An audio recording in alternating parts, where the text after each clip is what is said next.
Welcome to Section 420, Talkin Yankees, the podcast. Well, the Yankees pulled a surprising move, signed a 2-year deal with Marcus Stroman, kind of unexpectedly there, but nevertheless, he becomes the de facto, righty replacement to Luis Severino. Now, the Yankees may not be done with the starting rotation. Again, really Stroman wasn't one of the front runners there. It seemed like it was either going to be Blake Snell and or Jordan Montgomery, but it looks like actually the Yankees have also put out an offer there to Blake Snell, so this might be a 2-for-1 shot. So either way, again, it's an improvement of all three of them. I would say Marcus Stroman is the one I would least want, but if you can tell me it's Stroman and somebody else, then I'm a little bit okay with the move. So we'll get into the whole thing, dive into as well as some arbitration updates.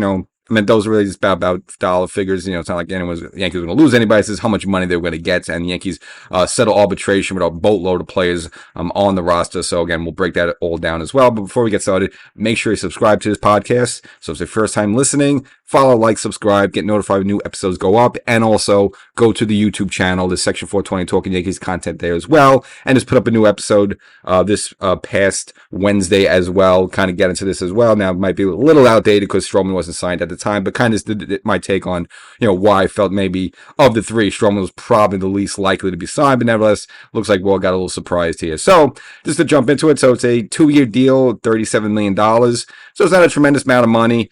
And look, I think it's an okay deal. I mean, you're not stuck with the guy. I think if it was like a 4 or 5 year deal, I would be, a little bit more against it. I'm not totally against it now that it's just a 2-year deal, which is pretty fair. I mean, he's 32 years old, so, it's not like he's still in his prime. He's a native New Yorker. He has pitched already in New York for the Mets. Remember a couple of seasons ago, and most recently pitching the Cubs. That's another big city team, and he's a 2-time All-Star. So I don't think he's intimidated by the stage. He announced on his Twitter or his Instagram, whatever it is, I am a New York Yankee. So it was not official yet. He said it's official, and there's reports out there saying he's a Yankee. So it's pretty much looks like a done deal at this time. As for the Yankees, look, it's an okay move. Again, last year he was an all-star. Now he had a good first half of the season. Second half wasn't as great, but still was an all-star. And if you look at his career overall, 77 wins compared to 76 losses, with a career ERA 3.65. So look, he's a good pitcher. My only hesitation with him is just his attitude and would be able to fit in here. He's a type of player that's very active on Twitter. He answers fans back, which sometimes you like, sometimes you don't like. And, what's going to happen if he gets booed or gets pulled off the mound in a game or just has a bad streak? Is he going to snap back as some of these fans or podcasters, maybe even like this one? Who knows? Is that the type of attention the Yankees want? I don't know. So, and you already have a guy like Carlos Rendon, who you saw a couple instances last season where, his attitude wasn't that great.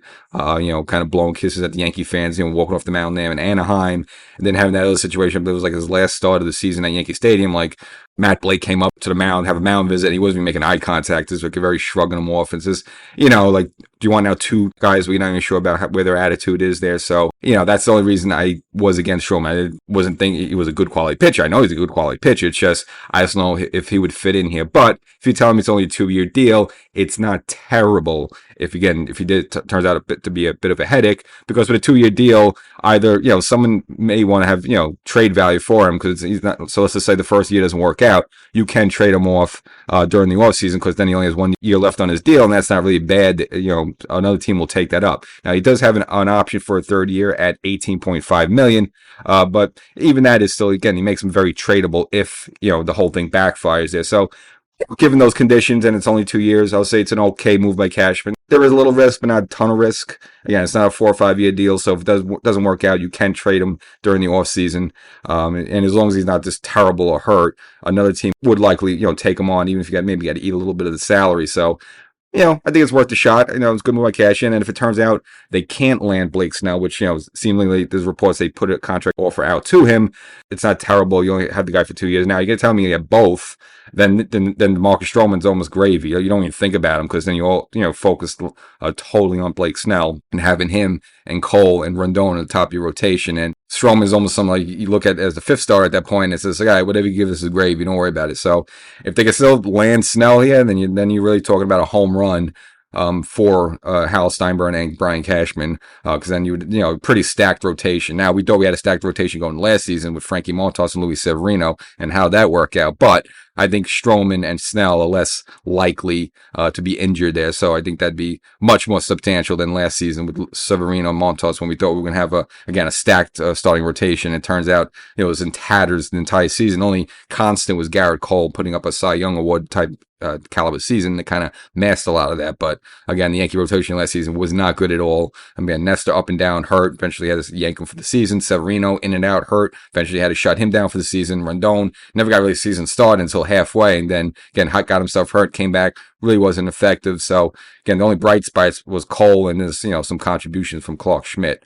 So that's what we'll see with Snell. If Snell agrees to sign on. I mean, it's been more than a day now. This report that they gave him an offer, so I don't know what he's waiting on. If he's waiting, supposedly other teams like Seattle also interested in him, but he has expressed interest in playing for the New York Yankees. So I don't think it's a part of him like not wanting to be in New York. So maybe he's just fielding other offers right now just to see which is the best one for him. So that's that one. So I guess, again, he's going to be probably, you would consider him the de facto replacement for Luis Severino, again, as a righty in the starting rotation there. Now, as for some arbitration news, and we knew this was going to happen, the Yankees had a bunch of players, mainly Juan Soto, who's entering an arbitration year. So the Yankees settled with like a whole bunch of guys. So it turns out Soto will be getting $31.5 million. So I believe that surpasses Ohtani's arbitration there. So if he wants to put that feather in his cap, as well as other players like Gleyber Torres will get bumped up to $14 million. It's pretty big from last year's $9 million. You get like a little under $9 million abouts. But you figure it doesn't happen. Other players like Trevino, Verdugo, Clay Holmes, so as well as Victor Gonzalez. Now, he was the lefty that the Yankees got. That's kind of when they helped the Dodgers out a little bit. So it was a 2-for-1 swap. The Yankees sent them one prospect. The Yankees got two prospects back, and that was kind of to help the Dodgers clear up their 40-man roster. He gets, again, an arbitration deal as well there, so lock all those guys up. And they announced when pitchers and catchers will be reporting, so officially February 14th, Valentine's Day, kind of interesting. And then the full squad has to report by February 20th. But sometimes you see players, even if they report there by the 20th, they show up a little early just to, it's a good look, and you got the facility and you want to work out a little bit and kind of break in a little bit, so you're not just showing up there, fresh as a daisy on February 20th. You're kind of seasoned already while the 20th comes around, so don't be surprised you see clips like someone like Judge or someone showing up a little early there. And we saw that in the past. Remember, he was kind of tinkering around, playing a little first base there just in practice. So again, you see little funky things like that there, but I guess that will be the official schedule. So to the surprise of myself and maybe many others, looks like Marcus Stroman is a New York Yankee now. Again, initial reports is that, he wanted to be a Yankee and maybe Cashman wasn't interested in him. Then you heard that both sides have been talking since the winter meeting. So, hard to see where the truth lied and all that stuff. But I guess, 2-year deal there. Again, not terrible by Cashman. If he turns out to be a headache, you do have an emergency exit just to get rid of him because only a 2-year deal there. So not the worst in the world. So, again, I'll give good solid B+. Maybe even A- for Cashman on this one. Good quality pitch as long as he doesn't get hurt and everything like that. I think he should work out for the Yankees. Just got to hope he keeps his attitude in check. Don't get into Twitter fights with people. Just, he's got to ignore that, but we'll see what happens. So that's the episode, and we'll catch you next time.